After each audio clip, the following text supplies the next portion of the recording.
पर बातचीत होगी, क्योंकि अभी तक प्रत्याशी भी डिक्लेयर नहीं हो पाए? जी, हमारे शिमला संसदीय क्षेत्र के जो हमारे वरिष्ठ नेता है हमारी पार्टी के, जो वर्तमान में हमारे मंत्री है, विधायक है, और 2022 के जो चुनाव में हमारे कांग्रेस पार्टी के प्रत्याशी रहे, इनके अलावा जो हमारे शिमला संसदीय क्षेत्र से संबंधित हमारे जो पूर्व के हमारे वरिष्ठ हमारे पूर्व विधायक है, उन्हें भी आज की बैठक में बुलाया गया है। और इसके अलावा तीनों जिला में जितने हमारे जिला परिषद के चेयरमैन हैं, हमारे शिमला नगर निगम के मेयर हो गए, डिप्टी मेयर हो गए, लगभग कोई 24-25 लोग आज की बैठक में सम्मिलित होंगे। और इससे पूर्व भी हमारी ब्लॉक कांग्रेस कमेटी 17 विधानसभा क्षेत्र के सभी अध्यक्ष, डिस्ट्रिक्ट कांग्रेस कमेटी के हमारे तीनों आपके ऑर्गेनाइजेशन के हमारे अध्यक्ष और शिमला शहर के भी उसमें अध्यक्ष उपस्थित थे। और इसके अलावा भी जो हमारे अग्रणी प्रकोष्ठ है, सभी हमारे प्रकोष्ठों के जिला के अध्यक्ष एक विस्तार से मैं समझता हूँ हमारी बैठकें हुई हैं। और निश्चित रूप में इन सभी बैठकों का एक ही मैं समझता हूँ निश्चय है कि हम अपने आने वाले चुनाव से संबंधित हर संभव मैं समझता हूँ अच्छे तरीके से अपनी तैयारी करें। और जहां आप चुनाव से संबंधित प्रत्याशी की चयन की बात कर रहे हैं, 6 तारीख को हमारी सेंट्रल इलेक्शन कमेटी की बैठक है। और मुझे पूर्ण आशा है कि कुछ दिनों के अंदर, मैं समझता हूँ 4-5 दिनों के अंदर, हमारे को कांग्रेस पार्टी के हमारे सभी, चाहे हमारे शिमला संसदीय क्षेत्र की बात और अन्य हमारी पार्लियामेंट और विधानसभा क्षेत्र जहाँ उपचुनाव होने वाले हैं, सभी जगह कांग्रेस पार्टी की प्रत्याशियों की सूची जारी हो जाएगी। किन मुद्दों को लेकर आप लोकसभा चुनाव में उतर रहे हैं? बीजेपी भी जो कैंडिडेट उतार चुकी है, कैंपेन शुरू हो गया है, आपके क्या मुद्दे रहने वाले हैं जिसमें बीजेपी को घेरेंगे? आप जानते हैं कि हिमाचल के जो चुनाव है वो लास्ट फेज में है और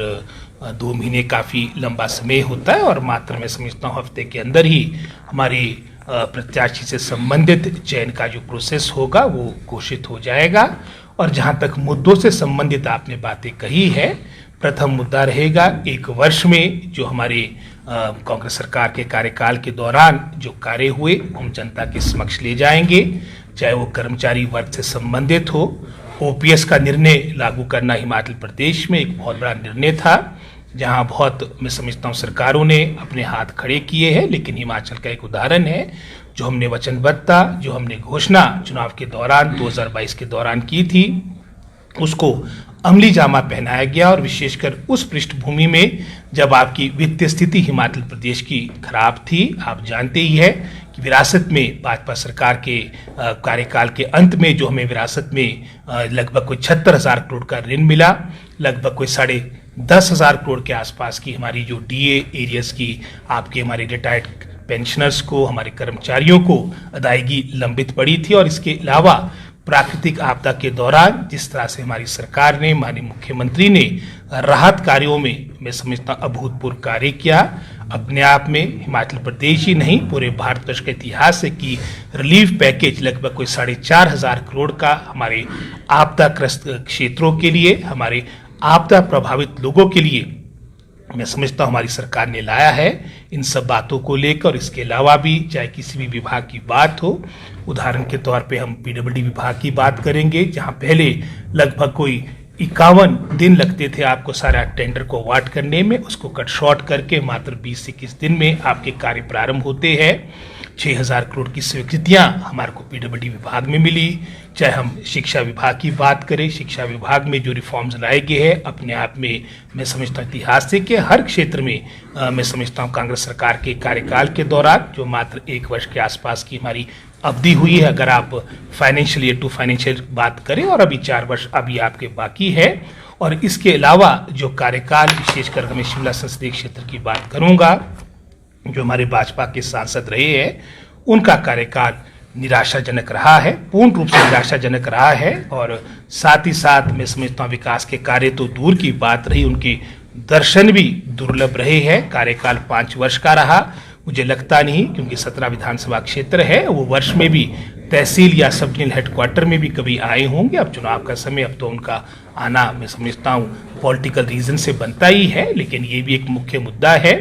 इसके अलावा अगर क्योंकि हमारे क्षेत्र में काफ़ी हमारे सभी कृषि और बागवान से जुड़े हुए लोग हैं, जैसे हमारे अगर मैं ज़िला शिमला की बात करूं और जो साथ लगते क्षेत्र है, हमारे यहाँ पर एक प्रमुख जो एक प्रलोभन चुनाव के दौरान हमारे भाजपा के शीर्ष नेता, चाहे उसमें मोदी जी की बात करें कि उनकी जो घोषणा थी कि हम एप्पल की इंपोर्ट ड्यूटी को 3 गुना बढ़ाएंगे, सेब को विशेष श्रेणी के अंतर्गत लाएंगे, ये सब कहीं पर भी मैं समझता हूँ धरातल पे उतरी नहीं। लेकिन एक समय ऐसा भी आया बीच में जो 50% आपकी इंपोर्ट ड्यूटी थी उसको घटाकर 35% कर दिया गया था, और उसका ही मैं समझता हूँ परिणाम है कि जितना भी हमारा सेब जो हमारे किसानों ने, बागवानों ने कोल्ड स्टोर में रखा था, उनको बहुत ही नुकसान खमियाजा भुगतना पड़ा है। चाहे मैं समझता हूँ सोलन के ज़िले की बात, तो वहाँ पर भी उन्होंने बात कही थी कि यहाँ पर हम टोमेटो पर आधारित प्रोसेसिंग यूनिट लाएंगे, वो भी कुछ नहीं करने में ये अक्षम रहे। आपके हमारा हाथी का मुद्दा भी धरातल पे नहीं उतरा। सभी मैं समझता हूँ पूर्ण रूप से जो इनका कार्यकाल रहा है वो निराशाजनक रहा है। और साथ ही साथ मैं समझता हूँ जिस तरह से हमारी भाजपा भारतीय जनता पार्टी ने सरकार को स्थिर करने का भी जो एक प्रयास किया है, ये भी एक प्रमुख मुद्दा इस चुनाव के दौरान होगा। हिमाचल प्रदेश की जनता जनार्दन ने जो अपना आशीर्वाद दे के 2021 उपचुनाव के उपरांत चारों सीटों कांग्रेस पार्टी के पक्ष में देकर अपना एक माहौल प्रदेश के अंदर कांग्रेस पार्टी के पक्ष में तैयार किया था। और उसके उपरांत 2022 में भी जहां मैं समझता हूं मिशन रिपीट की बारंबार बात भारतीय जनता पार्टी के सभी नेता करते थे, क्योंकि जगत प्रकाश नड्डा जी जो राष्ट्रीय अध्यक्ष है भारतीय जनता पार्टी के, उनका प्रतिष्ठा दांव पे लगी थी। लेकिन इसके बावजूद भी कांग्रेस पार्टी को हिमाचल प्रदेश की प्रभु जनता जनार्दन ने, चाहे कांगड़ा जिला की बात हो, चाहे शिमला जिला की बात हो, हर क्षेत्र से अभूतपूर्व समर्थन मिला, अच्छा जनादेश मिला। और मैं समझता हूँ चाहे देश का देख लीजिए आप, नगर निगम शिमला जिसे मिनी हिमाचल भी कहते हैं, यहाँ पर भी 3/4 मेजॉरिटी के साथ नगर निगम में कांग्रेस पार्टी के हमारा मेयर आए, हमारे डिप्टी मेयर का चयन हुआ। और 24 भी मैं समझता हूँ यहाँ पर भी हमारी चाहे पार्लियामेंट्री सीट्स की बात हो, चाहे उपचुनाव 6 जगह मैं समझता होने वाले हैं, यहाँ पर भी कांग्रेस पार्टी की जीत होगी। हमारी जनबल की जीत जैसे चाहे 2021 में, 22 में, 23 में हुई है, जनबल की जीत होगी और धनबल की हार होगी। कर्ज को लेकर बीजेपी कह रही है कि हर महीने अब सरकार 1000 करोड़ रुपए का कर्ज दे रही है, और पहले उनको दोष दिया जाता था कि उन्होंने कर्ज दिया, तो इस एवरेज से 60,000 करोड़ जो कर्ज देगी कांग्रेस 5 साल अगर। मैं आपको उदाहरण पहले भी वर्तमान में जो वित्तीय स्थिति उसके बारे में आपसे सारी बातें साझा कर चुका हूँ। लगभग 76,000 करोड़ का ऋण हमारे को विरासत में मिला है। हालांकि डबल इंजन सरकार का मतलब ये था कि हमारी मदद होती, हमारे लिए पैकेज आता है हिमाचल के लिए, जैसे पहले भी कांग्रेस सरकार के कार्यकाल के दौरान, या चाहे हम वाजपेयी जी की बात करें, उनके हम अभी भी धन्यवाद ये भारी है कि उनके कार्यकाल के दौरान स्पेशल पैकेज हिमाचल प्रदेश को मिला है। लेकिन बात अवश्य 5 वर्ष में डबल इंजन की होती रही। कोई भी मैं समझता हूँ हमारी मदद प्रदेश सरकार ने, और तो और आपदा के दौरान जिस केंद्र सरकार ने हमारी मदद ना की हो, तो इनसे हमने आशा क्या करनी है। और जहां तक मैं समझता हूं कर्ज की बात है, जो कर्ज हम ले रहे हैं नियमों के अनुसार ले रहे हैं और प्रदेश में विकास के लिए ले रहे हैं। सर, एक प्रिंसिपल की नियुक्ति को लेकर काफी चर्चा हो रही है जी, ये मामला मेरे संज्ञान में आया था और मैंने वो जो ऑर्डर्स है उसको विड्रॉ करने के लिए कहा है, और ये मैटर अब चीफ इलेक्शन कमिश्नर के पास जा चुका है।